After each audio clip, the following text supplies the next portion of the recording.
Hello, and welcome to the webinar titled It's All About the Bounce, Fostering Resilience in Teens. I'm Michelle Monnerson, Clinical Director of Outpatient Services at Hiawatha Valley Mental Health Center. We are grateful for the opportunity to provide this educational experience sponsored by Solomon Song. I'm pleased to introduce our presenter, Angela Mensink. She's an outpatient therapist specializing in working with children and their families. In this webinar, she will focus on fostering resilience in teens. With that, I'll let Angela take it away.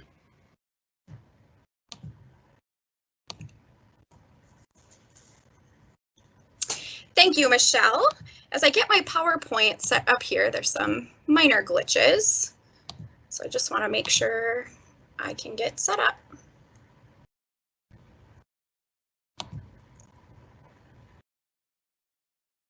All right, it is not allowing me to do it any differently, so this is how we will roll with it. So welcome to It's All About the Bounce, Fostering Resilience in Teens. As Michelle indicated, I am a mental health therapist, and I work with a lot of teens currently, and I'm really interested in this particular topic as I believe that resilience at this particular time is incredibly important due to COVID-19, but also just for lifelong learning. So I wanted to identify a disclaimer before we begin. I will be taking questions and I will be answering them as well, though as I am the only presenter, I will answer them at the end, but please submit them as we go forward because I'd be happy to have them at the end or just when we're done. And in order to submit a question, there will be a Q&A feature. It's a little box with a question mark that you can submit any questions.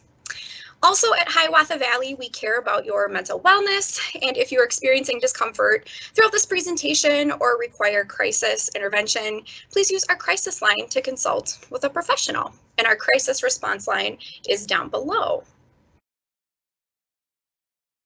So here is what we will cover today. Participants will be able to define resilience, describe the 7 C's of resilience, as well as identify and apply examples of specific actions and strategies to support teen resilience. And I will be working from the premise that if you are a teenager currently watching this webinar, I will have some suggestions for you, some tips and strategies, as well as if you are an adult, whether you're a parent or a teacher or another caring adult who is helping teens, I will also have some strategies to provide for you as well. So first and foremost, let's discuss, what is resilience? Now, in looking through books and doing Google searches, there are about a million different ways to define resilience. And so I'm going to share 2 different definitions with you today. The first is from a textbook that I had in college, and this is what it is. Resilience is a process in which people do better than expected in spite of adversity. So essentially, they're beating the odds. And what we know about resilience is it's actually a coping strategy. It's how individuals adapt or remain flexible under some of the worst conditions. What's also really interesting about resilience is that it's based on genetics, so things that we inherit from our parents and other generations, like personality or temperament. So for instance, if you're a more flexible person, maybe some significant stress happens in your life, you might be more flexible in adapting to that. And also our environment. So our environment plays a huge role because it depends on what's going on around us. For instance, what's causing us stress and how we've learned to deal with stress. So as you can see on your right, I have a picture of a dandelion. So dandelions, well, they're pests. They're absolute pestful weeds. And what I like about this picture is this dandelion is thriving under some of the weirdest and harshest conditions in between concrete and brick. And so this is a prime example of what resilience looks like. Under some of the worst conditions, we can still thrive. And a dandelion is just that. So in thinking about stress and adversity, here are some things that might help us to be resilient or hinder our resilience. Trauma and abuse could be examples. Significant transitions, perhaps changing from middle school to high school or going from high school to college. That could be a stressful transition. Or losses, perhaps loss of a loved one or loss of a job. And also impacts of COVID-19. We are currently experiencing that as teens might not be able to see their friends. They're having to work with teenagers in their class, but also teachers online. Huge transition. Some people aren't able to go to prom. And what does graduation look like? These are all significant stressors and aspects of adversity that might be helpful to consider when we talk about resilience. So now I want to talk a little bit about the bounce back. Now, the bounce back has a lot to do with my own personal definition of resilience. Now, I can't say that I own it because I also took it from somewhere else. And about a decade ago, I used this definition in research that I did on adults and resiliency, particularly adults who were recovering from substance use issues. And this is the definition that I used in that study. I used resilience as the ability to bounce back from stress and adversity. So it's all about the bounce, and that's what we're going to talk about today. Now, when I was thinking about the bounce, I thought about basketball. I'm an avid sports enthusiast, and when I used to play basketball, if someone was a really good athlete and also could jump really high, we used to say that person had bounce. So as I was thinking about this, I thought of the one and only Michael Jordan. Michael Jordan is said to have bounce because he has a 46-inch vertical, one of the top in the NBA history. So not only does he have literal bounce, bouncing from the floor all the way up to the rim to slam dunk it, but he has also experienced adversity in his life. That particular moment that I can think of is when he was a sophomore in high school and was cut from his varsity basketball team. He was told that he was too small and he wasn't good enough. And man, for Michael Jordan, someone who's persevered and became one of the greatest of all time, he has definitely had resilience since that moment. I'm going to apply some of those features with him in just a minute. So in thinking about the bounce back, we also want to think about how does the bounce back occur? What fosters this? How does it develop? What we know is that research supports this notion, and there are 4 different factors relating to this resilience. They are social competence, one's ability, particularly teenagers, to seek out adults or other people to help solve problems, or to be emotionally available. The other is problem solving. What critical thinking skills can we use to be able to facilitate decision making and make good choices given not so good scenarios? And then of course, autonomy. What can I do on my own? What does self-confidence look like? Who's helped me become autonomous that I can navigate this in a way that I feel okay doing it on my own? And lastly, a sense of purpose. What does my future look like? What is the meaning of this? And these are all aspects that are occurring for teenagers and supportive of the lifespan development that's age appropriate for kids in this age range. Certainly, Michael Jordan, as a sophomore in high school, had that devastating blow of being cut from his team. But what we know is that he had good social competence. He had good people to help him maintain focus on his game, to help him make the team next year and go on to the University of North Carolina and enter the NBA at a young age. 2 of those people were his parents. He was also really good at problem solving, right? And we see this in his skill on the court. He was able to make great decisions, which helped him to get into a good college. Of course, autonomy, right? He spent all summer, the summer that he got cut, to be able to work hard and focus on his game alone in the basketball gym or on the court. And then, of course, a sense of purpose. He knew what his goals were. He wanted to work hard to be able to show that he could beat the odds, even if he was one of the smaller guys on the team. Of course, what helped is he grew like, 5-6 inches after that and became, I think he's like 6'2" or 6'3". So he became taller, which also helped him getting on the team the next time. Research also supports something called developmental relationships, which we'll focus on later. These are important relationships in a teenager's life that are usually stemming from caring adults. And we'll talk more about this. So now, supporting the bounce. Here are some strategies for teens and adults. What I'm going to be discussing today are the 7 C's of resilience. What we know is that teens can work towards resilience through the development of these 7 C's. They are competence. They want to develop skills that they feel good about and that they know that they can implement. And guess what? Adults are really important in playing this role. Confidence. They want to know that they can do it and do it well. Character. Having integrity and having certain characteristics help a teen feel better about themselves. And certainly, if some of you are teens, there might be some certain characteristics of yourself that you take pride in and feel positive about. Contribution. How am I relating to other people? What am I doing for others? What am I doing for my community? And how does this make me feel? What research says is that it actually makes us feel gratitude, and that helping others can make us feel really grateful. Coping. What skills can I use to help me bounce back? What does that look like? Control. Control is really important for teens, as teens like to push kind of their independence, and they want to be able to have more choices of their own. So giving teens some control and some choice can be very supportive. And lastly, connection. And this also relates to the developmental relationships that we're going to talk about.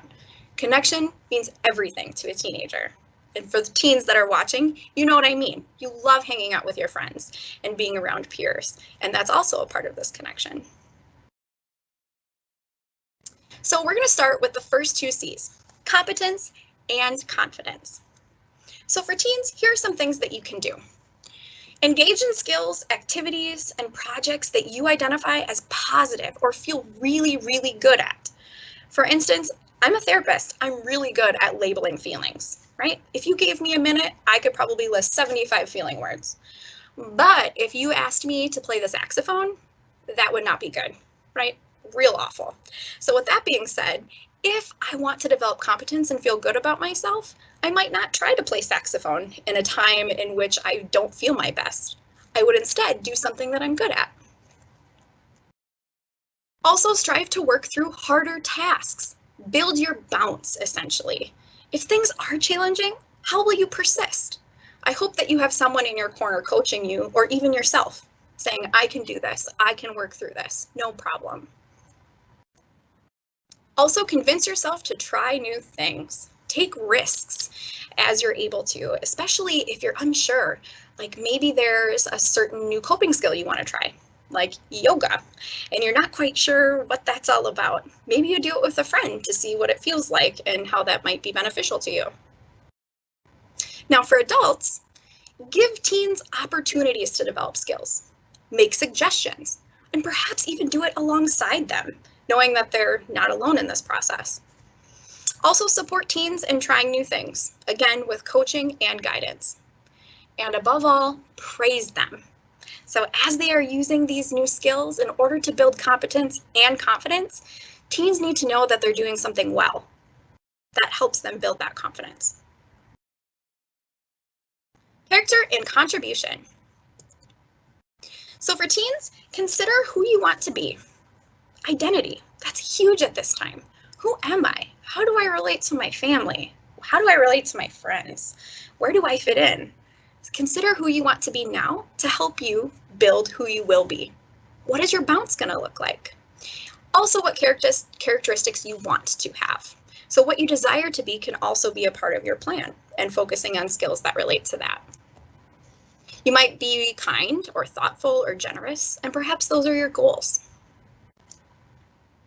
Also consider, how might I contribute to the well-being of others? What can I do to support other people, to make other people feel good? And we know that that helps us feel good about ourselves. For adults, support teens in exploring identity. Set clear expectations for them.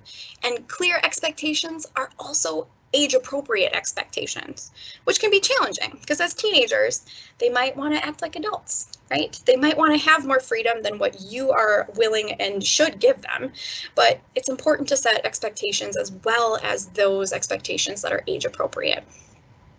And encourage them to support others. And again, praise them for what they're doing. Catch them doing something well.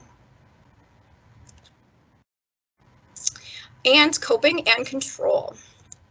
So for teens, develop coping strategies. Now, I have a few identified here, but know that there are so many different ways to cope, and everyone copes differently.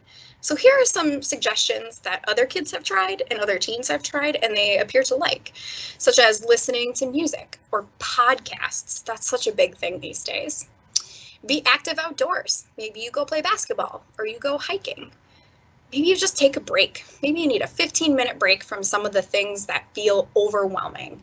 And knowing that this is also going to help support your bounce. If you take a break and you come back to it, you're going to have a better idea of what decision to make next. Deep breathing or mindfulness, playing with fidgets, such as a squishy, and ask an adult for help. And know that there are so many more, and so many more that you might already have developed. Now for adults. Encourage the development and use of coping skills as much as possible. Now, being a teenager once, we might be able to revel in the moments in which our caregivers or other caring adults asked us to do something, and we might have said no. Maybe kindly and maybe not so kindly. And it's okay if teens kind of push back. Just thinking about being consistent and predictable and continuing to offer that support and continuing to encourage the development of those strategies. So provide those opportunities, but then praise when they're used. This again helps them build competence and confidence in their ability to create that bounce. And model coping strategies. So Albert Bandura, social learning theory, this is a theorist that believed that individuals learned by seeing. Monkey see, monkey do. So with that said, teens and other kids are going to be looking to us for resources and for examples of how to cope. And based on how you cope might be how they cope. So we want to model flexibility and adaptability as well, knowing that, man, this is kind of tough right now. This sucks. But facilitating ways that do feel better for us. Certainly during COVID-19, this is rather challenging because people are stuck in a room or in a house together, and that becomes rather difficult. And so having some of these coping skills and being able to space out in places might be helpful, but I also know that emotions and stress is high for a lot of families. Parents, teachers, other caregivers, give yourself a break. If you can't do this all the time, right? Good enough modeling is good enough. We're not going to be perfect always. Give yourself some grace. And last of the 7 C's is connection. So I have Harry Potter and his gang up at the top there because they have a solid connection and they have certainly been through a great deal of adversity together, and they continue to beat the odds and strive. And so for teens, we want teens to develop reciprocal relationships with peers, classmates, family and parents, teachers, and other trusting adults. Now, teens who are listening and adults, I underlined reciprocal because what I know about teenage relationships is oftentimes they're one-sided. Oftentimes they're inconsistent. You might be a friend one day and then a friend not be the next day. And so reciprocal means that it's giving and receiving, right? It's the serve and return between two people. And it's important that reciprocal relationships are happening because that's a true connection. Also, stay connected to the community and other organizations. Maybe you join 4-H or another community club that fulfills some of your interests and provides activities and other ways to connect with others. And at a time of disconnection, during COVID, stay connected in any way that you can. If it can't be in person, message, do a video call via Zoom or another platform, a phone call, maybe communicate via social media and email.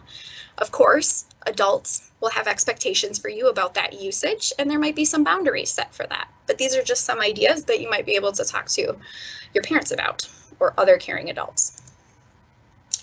And adults, continue to support healthy, age-appropriate development of friendships and relationships with trusting adults. And those relationships might be what I like to call regulatory partners at school, like teachers or a paraprofessional who works with the child or teenager consistently and regularly. Also set boundaries and expectations for relationships. Modeling relationships is also very important.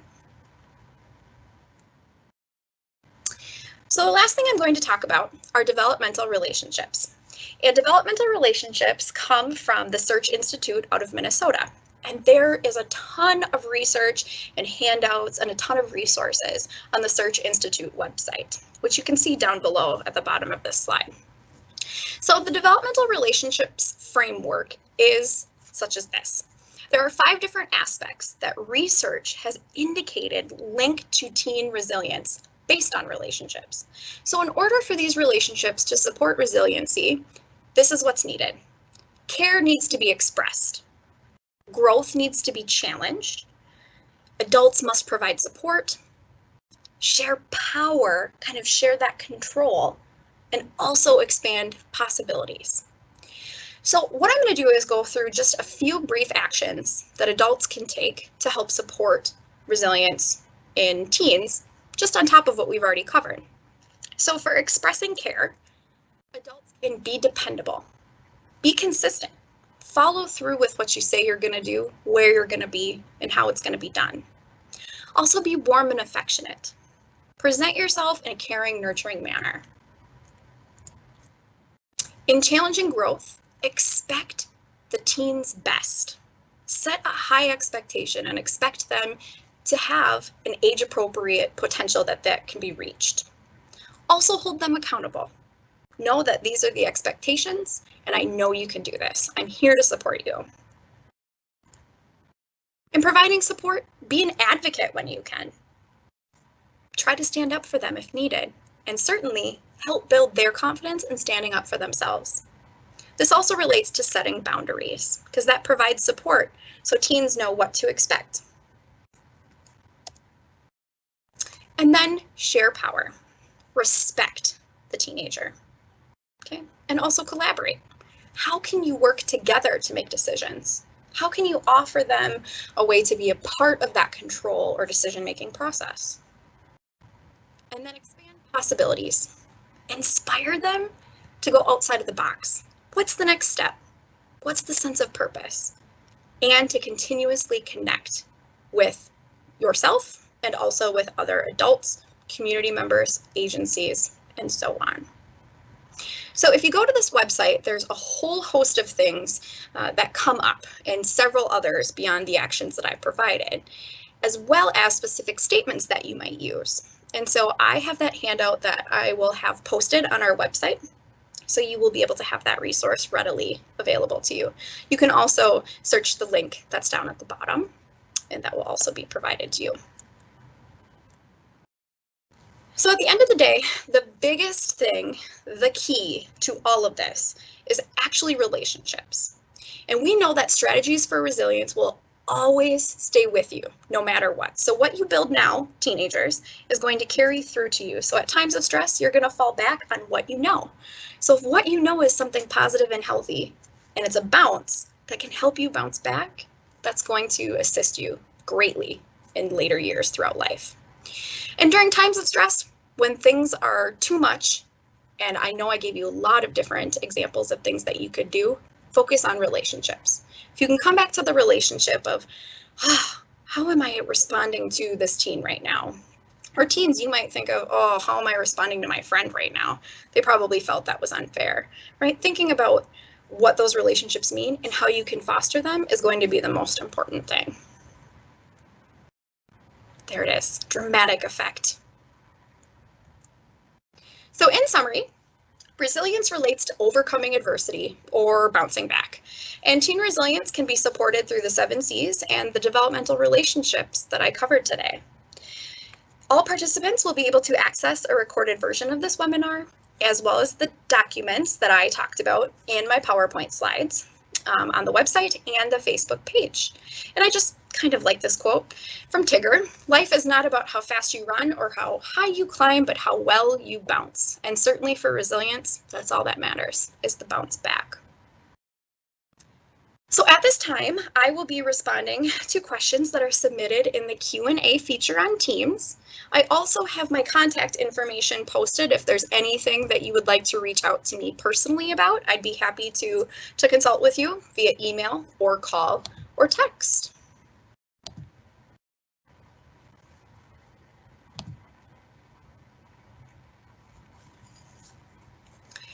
And so there was a question about being able to get the slides emailed to you. We will post the slides to my knowledge on our website and our Facebook page.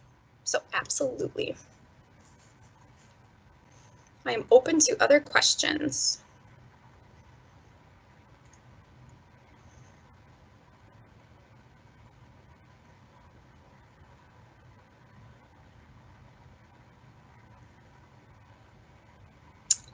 Great question. What if the teen's coping mechanisms are not healthy options?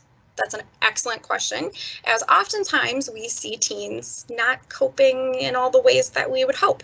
So something that you might be able to do, depending on your role, is offer those suggestions. You might also encourage peer relationships in which there are healthier coping skills happening within that relationship, or maybe someone else possesses. So for instance, an example of this, the reason why that Big Brothers Big Sisters work so well is because there are pairings of individuals who are not that far off in age. Sometimes they're fairly developmentally on track, such as a college student and a high school student. They might only be a few years apart, but they look up to them, right? And so having someone in their life that can help instill some of those in which there's mutual respect can be really helpful.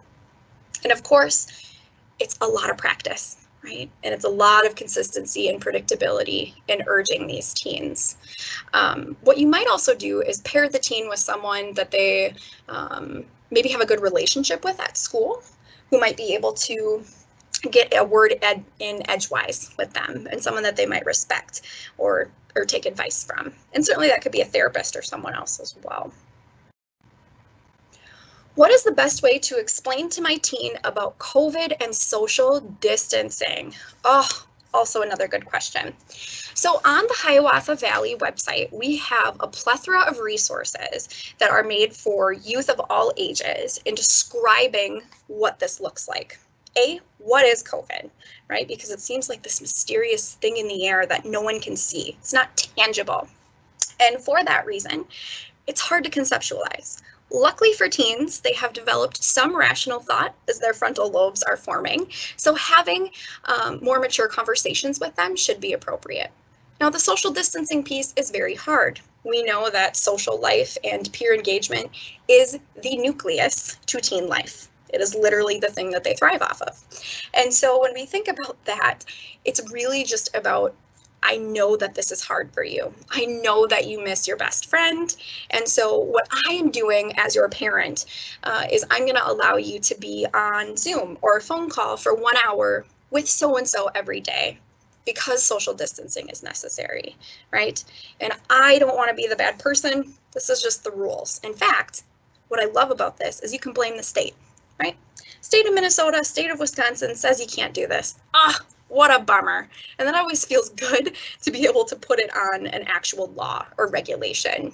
It kind of takes the pressure off of parents and caregivers. And another thing you might just say is, as we move closer to being able to hang out with each other, I will allow that to happen as soon as possible. Social distancing is just necessary so we can all stay safe, because what we know are the facts. Right? It's airborne from when you cough. It can remain on surfaces. And so your safety and your health is really important to me. And because it's important to me, I'm your parent and I've got to take care of you. And man, it's a bummer that you can't see your best friend. So a lot of validating and affirming and coming back to that. Another question is, would you be willing to talk about attachment styles? So attachment styles, we know, are very much connected to developmental relationships. And I feel like that's just a huge webinar, a new webinar that maybe I should do, because it would be hours. In fact, I could talk hours about teen resilience as well. But attachment styles related to peers and adults are largely related to the attachments that kids have with their caregivers, right? And that predicts the attachment styles that they will have with others, including intimate partners. And so while I can't get into it completely, because I feel like that would just be a 4-hour-long seminar in itself, it is important to consider how that works. Because some teens will say, no, thank you, I'm good, right? And their coping strategy is avoidant. And actually, that avoidance can sometimes be adaptable. Okay, an example of this would be when a child at a young age falls and skins their knee, and maybe a caring adult, a parent, a teacher, whomever says, "Oh, get up, you're fine," right? What that child now learns is, "Oh, like this is okay." And they might numb themselves to pain or when they fall, thinking, "Oh, a caregiver isn't going to help me," or "I got this," right? It could be confidence or it could be avoidance, because I don't want to talk to a caregiver about this. And so that becomes adaptable. And so that can actually be really resourceful when a lot of stress is placed on a teenager, because they kind of have this invincibility aspect of themselves, saying, "Oh, I got this, no problem." Now, unfortunately, what we know about that is everyone has a threshold. Everyone has a point where that is too much, and it's way too much to handle, and then it becomes unhealthy. So that's an avoidant attachment pattern. And so now that you're thinking about this, that might be something that we consider to offer, because I think that does play a role in coping and how we elicit adult help and peer help as well. And the next question, I can't read. Let's see. What can I do if my friend seems really down and doesn't have a good family support? It seems like you're a very caring friend to be questioning this right now. It seems like you really care about your friend and you want to be able to provide support to them. So one thing you can do is take some of the strategies that we talked about and maybe suggest that they do. You might even offer to talk to them more frequently. Say, "Hey, like, do you want to talk about this show that I saw yesterday?" Or, "Oh, I heard that you really like this. Let's have a chat about it." Offer them support in another way, maybe to take their mind off of it. You might even recommend, "Hey, like, I heard that talking to the school counselor really helps and feels good." Or maybe you say, "Maybe we should talk to another grown-up about this." Or perhaps someone like a therapist or someone else that might be helpful in providing good insight to that friend. And of course, if there's ever an emergency or something scary that's going on that you feel like an adult should help, you can always call our crisis line and someone would be willing to help you there.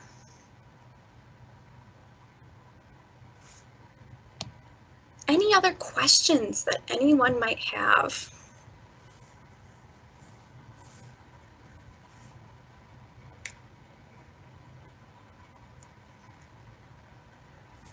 All right. So I will go back and just say thank you to everyone for participating. We definitely appreciate you attending, and certainly if there are any questions, you can contact me directly or Hiawatha Valley, and we'd be happy to connect with you. And a special thank you to our sponsor, Solomon Song, for supporting the mental health needs of our community. We're so grateful to be able to have support in doing this, and this was just a lovely idea, so thank you for that support.